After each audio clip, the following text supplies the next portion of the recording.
Assalamualaikum warahmatullahi wabarakatuh.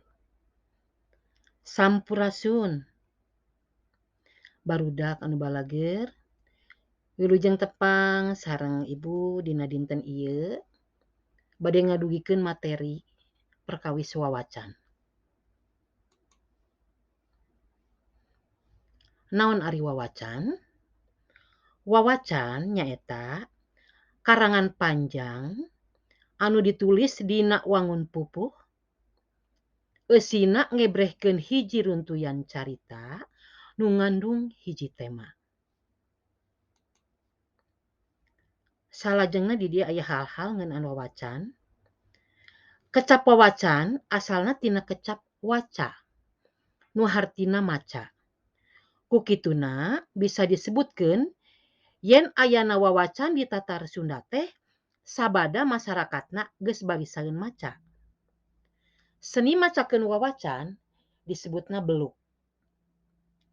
Carita wawacan panjang sabab diwangun ku loba palaku nu ngalalakon sarta jalan caritana loba bagian-bagianana. Wawacan kaasup kana wangun fiksi lantaran anu dicaritakeun sagemlengna uku rekaan atawa imajinasi pangarangna. Ciri-ciri wawacan. Hiji, mangrupa karangan narasi. 2, jalan caritana panjang. 3, kaasup kana wangun karangan ugeran. 4, dianggit make patokan pupuh. 5, ditepikeunana ditembangkeun. 6, para palakuna umumna jalma linuhung. 7, kanyahoan nu ngarangna jeung waktu nulisna. 8, jalan caritana umumna ngandung unsur pamohalan. Dipidangkeun dinu hajatan, hitanan, gusaran, kawinan, jeung salametan sabada panen.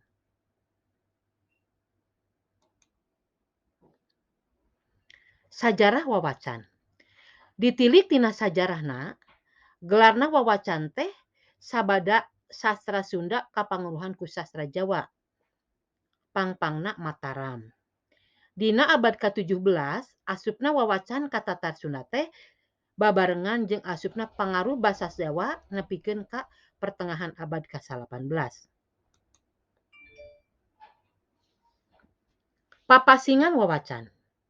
Hiji, nyaritakeun carita para nabi, contona wawacan Nabi Paras, wawacan Mi'raj Kanjeng Nabi Muhammad SAW, wawacan sajarah Ambiya, wawacan layang Syekh jeung sajabate eta. 2, dicandak tina carita babad, contona wawacan babad Cirebon, wawacan babad Banten, wawacan babad Timbanganten, wawacan babad Dogdog jeung sajabate eta.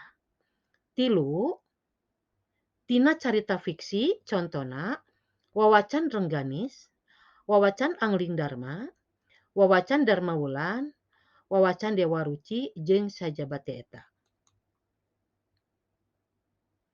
Struktur wawacan. Nilai kana wanguna, wawacan ngabogaan struktur saperti di handap ieu. Hiji, manggala sastra atawa alofon, eusina nedawidi katut muji syukur tinu nulis kanu maha kawasa katut salawat ka Kangjeng Rasul.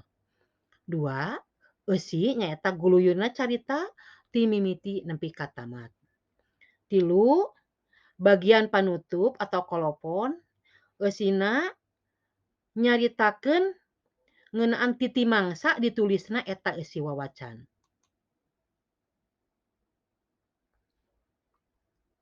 Salajengna di dieu conto wawacan anu geus dibukukeun. Hiji, wawacan Rengganis ditulis ku Haji Abdul Salam. 2, wawacan Purnama Alam ditulis ku R. Suryadirja. 3, wawacan Enden Saribanon ditulis ku R. Memed Sastra Hadi Prawira. 4, wawacan Kidung Sunda ditulis ku Tubagus Jaya Dilaga. 5, wawacan Bispuraja disadur ku Mas Natawi Sastra jeung rea-rea deui. Rupina sakitu anu kapihatur, hatur nuhun kana perhatosanana. Mugi aya manfaat kanggo urang sadayana. Wabillahi taufik wal hidayah. Wassalamualaikum warahmatullahi wabarakatuh.